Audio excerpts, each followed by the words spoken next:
అంట్లు తోతావా? బట్టలు ఉతుకుతా? ఏ స్కూల్కి వెళ్ళవా?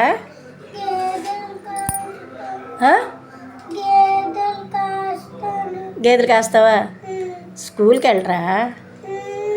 వెళ్తే చదువుకుంటావు. చదువుకుంటే మంచి ఉద్యోగం వస్తుంది. కార్లు అవి కొనుక్కోవచ్చు. అర్థమైందా? వెళ్ళాలి మరి ఏం చేస్తావు అయితే? ఏం చేస్తావు? అంట్లు తోతావా? తర్వాత